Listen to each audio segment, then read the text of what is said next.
What you're about to see is a real-life story, taken from the files of the police racket and bunco squads, business protective associations, and similar sources all over the country. It is intended to expose the confidence game, the carefully worked-out frauds by which confidence men take more money each year from the American public than all the bank robbers and thugs with their violence. Captain Braddock. Captain Braddock. Ready. This racket grew out of the fact that the past decades of wars, depressions, and post-war problems have brought mothers into the working world.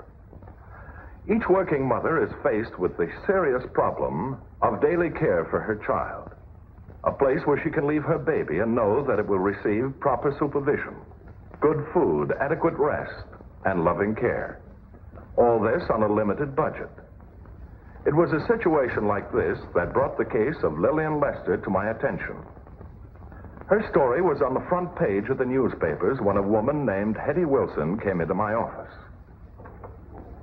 Captain Braddock, they told me I could see you now. Certainly. Won't you come in? My name is Hetty Wilson, Captain. I have a brother on the police force, and he suggested that I tell you what's on my mind. All right. You talk, and I'll listen. Won't you sit down? Thank you. Why, that's the case I want to talk to you about. That Mrs. Lester is just about as sweet and loving as a mother could be. And they've got no call to try and take her baby away from her. But according to the report here... Captain Braddock, maybe it is true that the baby didn't get good care. But I think Mrs. Lester's got taken in by a racket. What do you mean, Hetty? I do day cleaning, Captain. And one of my weekly jobs is for a lady who has a house right next door to the Westwood nursery school where that little girl went. You see, Mrs. Lester's husband died of pneumonia, and... Oh, here's my big girl, all ready for Betty Bye. Way past your bedtime, too. Give Grandma and Grandpa a big good night kiss.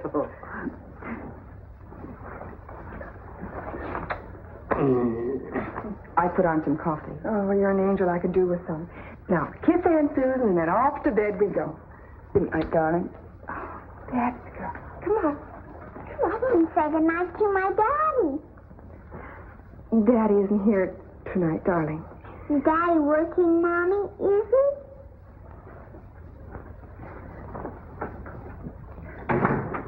I'd better see to the coffee.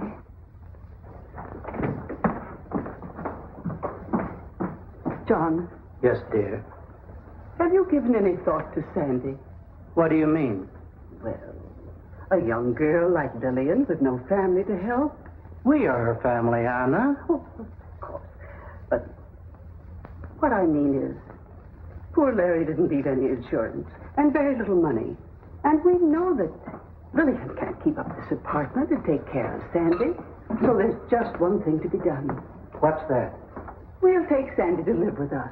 She's always been very close to us. You can't take Sandy away from her mother. Oh, but Lillian will be welcome to our home, too, of course. Oh, Mother, don't start planning Lillian's life for her. Your tone implies that I'm interfering. I'm merely saying that Sandy must be our first consideration now. And you go right to sleep. Later. That coffee smells awfully good, too. Good, have some. Lillian, dear, about Sandy. You must know that Father and I are very concerned about her welfare. And yours, too, of course. You needn't worry, Mother. I can take care of Sandy. But how? Well, I worked before I married Larry, and I worked while he was in service. But you didn't have a child then.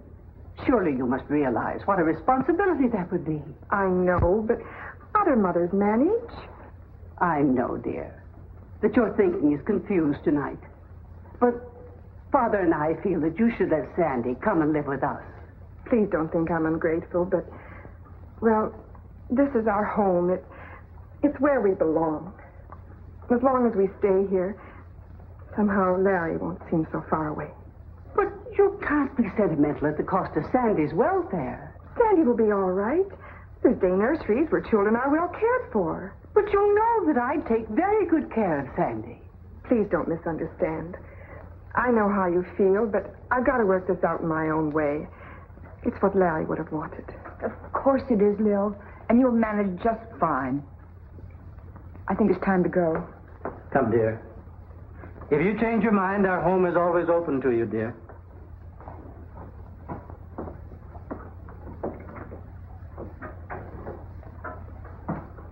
Don't mind Mother Lil. She means well. I tell you what. I think there's a job opening up at the office. I'll talk to the boss tomorrow. Meanwhile, try and get some rest. And we'll make plans tomorrow night. Larry always said you were the greatest. He did. Funny. Brothers never come right out and say things like that to sisters. But I'm glad. Try and get some sleep.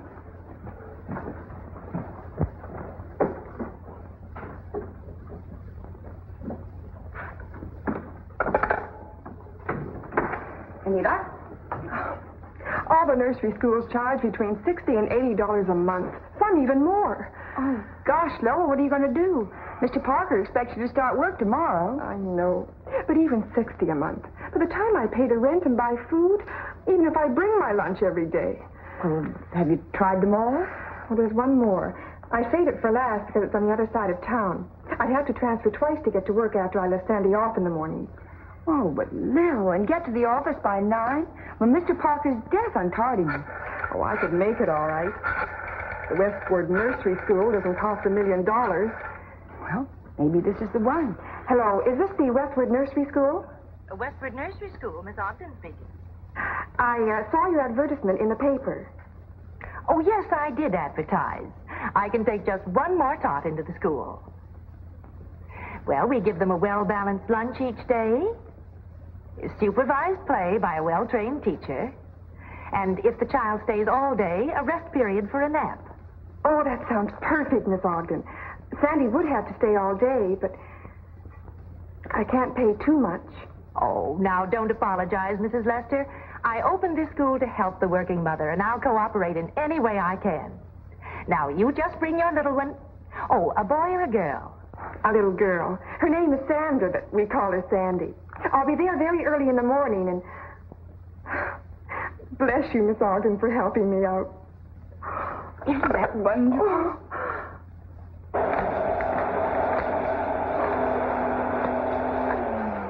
Miss Ogden? Oh, you must be Mrs. Lester. How do you do? How do you do? And this is Sandy. Shake hands with Miss Ogden, darling. Sandy, dear, you mustn't be shy.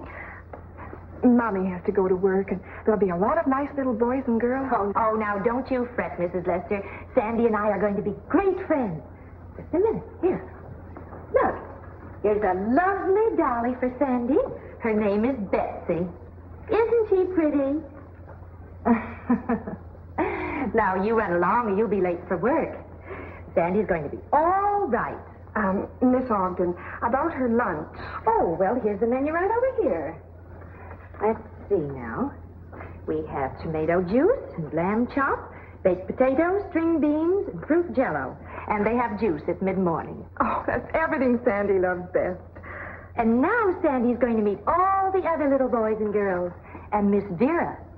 That's her supervisor, a particularly well-trained teacher. Oh, that's fine. But perhaps I should go in with her. I mean, the first day and all. Well, no, dear. It makes him self-conscious when Mummy's around.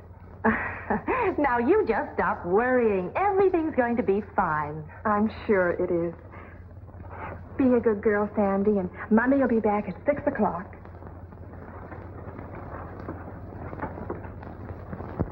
Now, you be a good girl.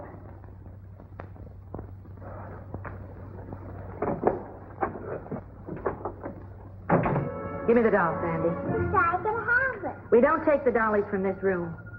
I want my dolly. Oh, don't be a crybaby. You want the other kids to make fun of you? I want to go with Mommy. Oh, come on. Oh, quiet, quiet, all of you. Give me that top. It was mine. You can't have it. I was in there. You can't have it. That'll teach you to tease little girls. Vera, come down here. Vera. If you get home a little earlier on weeknights, you wouldn't be so beat every morning. No, layoff. This nursery school was your idea. And at $50 and more a kid, I'd say it was a good idea. You're cutting yourself in on a sweet touch, and you know it. Now, come on, take them outside. And what happens when the powers that be find out how many kids you've taken in? That's my department. Now, come on, kids, line up. Miss Beer's going to take you out to the yard. Come on. Come on. Look out, look out. Come on, you little dolls. Come on, you play Come on.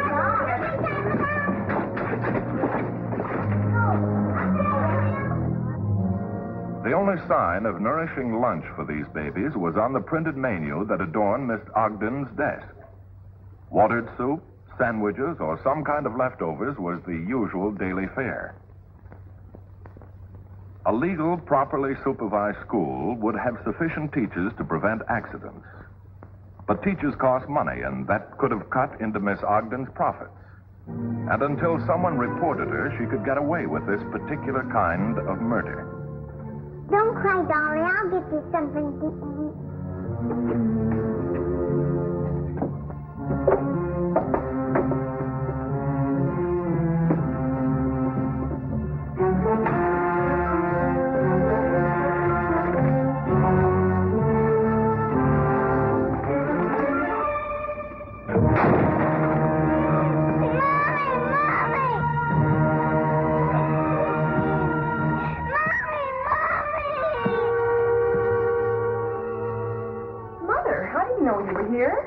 Mother insisted on saying goodnight to Sandy.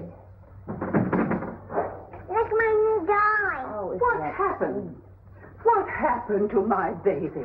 Oh, she was climbing and she fell down. It's nothing. I looked at it. Tell Grandma all about it. Miss Ogden gave me a story. Her name is Betsy. Is it a bad cut? It's nothing, I tell you. But it could have been serious. How did it happen? Oh, Sandy was trying to climb up in something or other and she fell down. This couldn't have happened if I'd been taking care of her. Oh, for goodness sake, Mother. Kids are always falling down. You know that. Lillian, you might as well admit this arrangement of yours is not working out. Sandy is being neglected, and I, for one, will not stand by and see that happen. Oh, Mother, please don't. Now, I want you to come to your senses. Otherwise, it might become very unpleasant. I'm only trying to do what hundreds of other mothers do all over the world. Work and take care of my baby. Don't cry, Mommy. Please don't cry. Like too many other working mothers with limited budgets, Lillian Lester was taken in by complete misrepresentation. After a hard day's work and a long trip on a bus to get Sandy and another trek to their home, Lillian was too tired to ask the little one many questions. She was holding down a job, and her baby was with her at night. Right now, that was all the young mother could ask for. We'll continue with the case of No Questions Asked in just a moment. But first... And now, let's see how this case develops. And that's what started this whole thing about Sandy's grandmother wanting to take her away from her mother. Excuse me, Hetty. Would you please get me Miss Norris at the Department of Social Welfare? Hello, Miss Norris. This is Captain Braddock. I wonder if you'd please check on Miss Ogden and the Westwood Nursery School. Very well, Captain. I'll follow through immediately. Thank you. Hetty, thank you for coming in. And if Miss Norris verifies what you told me, I'm certain that we can help Mrs. Lester keep her baby. That's fine.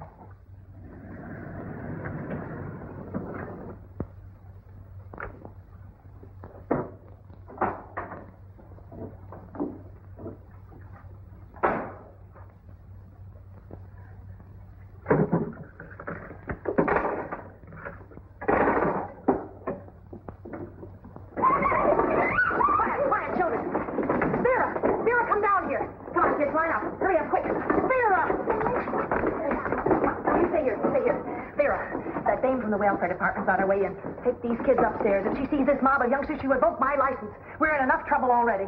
Come on, hurry up, kids. And get some clothes on before you come down. All right, come on, hurry up.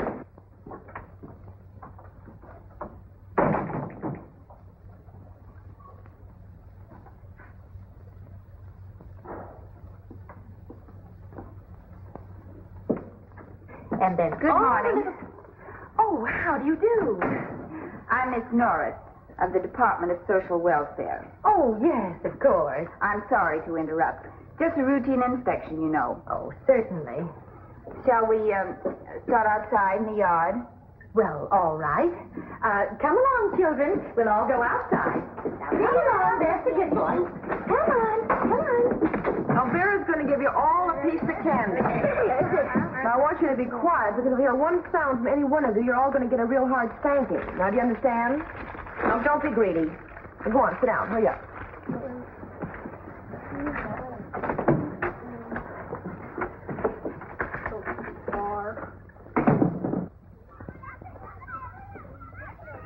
Where are your swings? Why, I've just ordered a whole new set. And 2 teeter-totters. They should be delivered today. I see. This yard isn't very well kept. Too many weeds and rocks. Must be raked and cleaned. Oh, yes, of course. It usually is. This box has nails in it. Where's the rest of the children today? Are there more children? Why, no, of course not. And what did she mean? You inquired about the rest of the children? Why, yes. You see, there's usually a lot more of them. Look what I found. Mama said you shouldn't play with Racket. I know what I'm doing.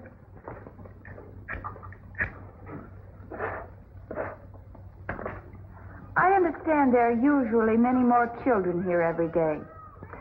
Listen, you, what are you trying to do? Make trouble? Why don't you mind your own business? Because I reckon it's about time someone told the truth about you two. She's crazy. We run this place according to Hoyle. She's just trying to make trouble. I'm not trying to do anything but straighten out a few facts. And besides, look! It's my bedroom. I love the pictures there. Oh!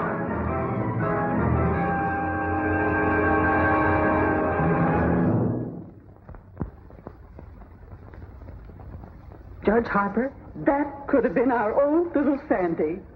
I understand, Mrs. Lester. Please sit down. Mrs. Lester, Yes, Your Honor.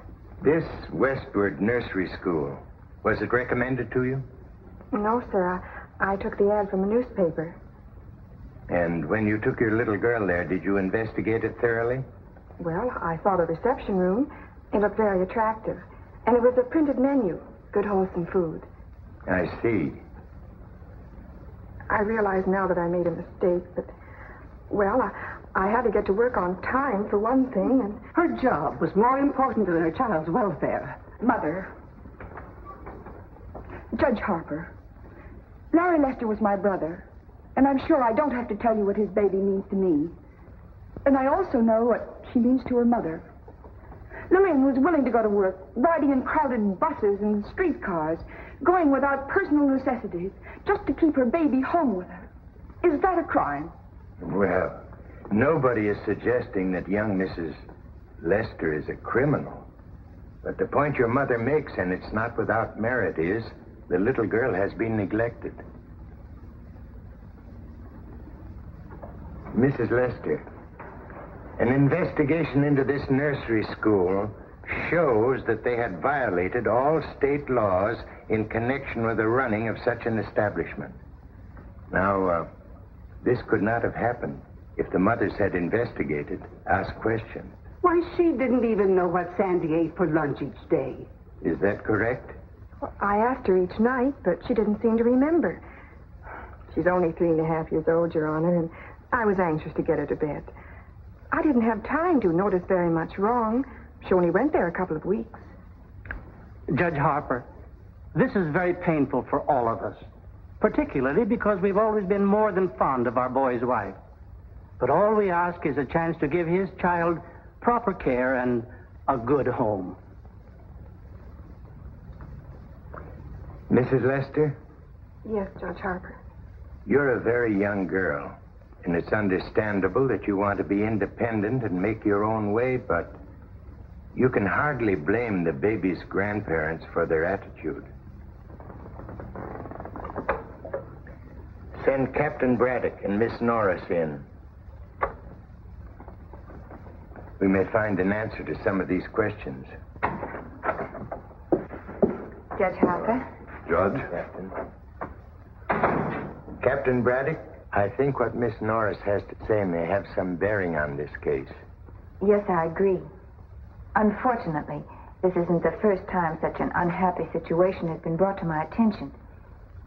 You see, Mrs. Lester, what really happened is that you've been taken in by a racket, just about as low as they come. The practice of crowding too many children into inadequate facilities, promising care and giving nothing. And I'd like to say that the woman who ran this nursery school, along with her assistant, is being dealt with to the full penalty of the law. Miss Norris, there are some points I'd like you to throw some light on for the satisfaction of the baby's grandparents. For example, we have discussed the fact that young Mrs. Lester left the baby the very first day and didn't see the rest of the establishment. Did you ask to see it? Yes, as a matter of fact, I did, but Miss Ogden said something like this. Oh, no, it makes them too self-conscious when Mother comes with them. well, that's practically exactly what she said. And there's the matter of Sandy not remembering what she had for luncheon each day. Oh, yes. Remember, Captain, I told you about that situation. Yes, and frankly, it was too much even for my jaded ears. The real reason Sandy couldn't remember what she had for lunch was that the food was so tasteless and poor that it made no impression. It was that way with the other children, too. But, Judge Harper, this doesn't mean that mothers can't work and still know that their children are being properly cared for. Actually, I can personally guarantee to secure a proper nursery school for Sandy that Mrs. Lester can afford and where she'll get the best of care. In fact, she'll get supervised play that she couldn't have in the care of an older person.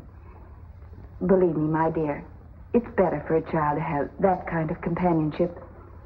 Miss Norris, when you assure me of that, I know it is so. Thank you, Judge Harper. Judge Harper, does that mean you will let me keep Sandy? I'm placing you and your problem in the capable hands of Miss Norris. I'm so grateful. Captain Braddock, I don't know what caused you to intercede for me, but I do thank you. Well, don't thank me. Thank Hetty Wilson. Hetty? Yes, she's waiting outside now to hear the good news. Don't worry, Mrs. Lester. Sandy's going to be all right. Oh, if you'd only come to me first. If you'd only come to me first. You know, Judge Harper, that's the loud wail and silent prayer, the racket squad and the welfare department and... the courts and the churches. Captain Braddock, when will the public ever learn? That's all, Mr. and Mrs. Lester.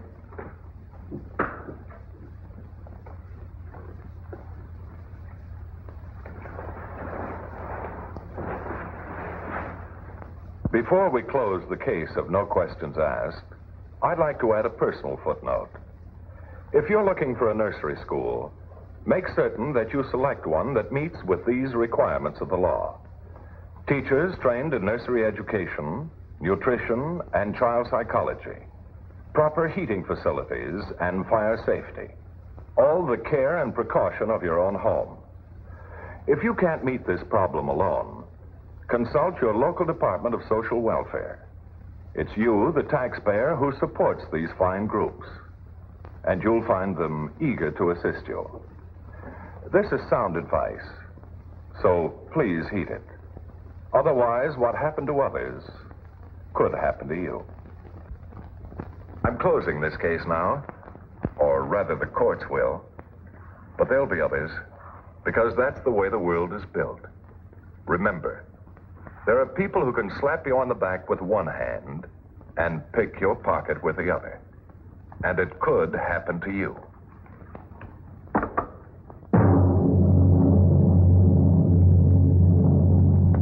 See Racket Squad next week, same time, same station.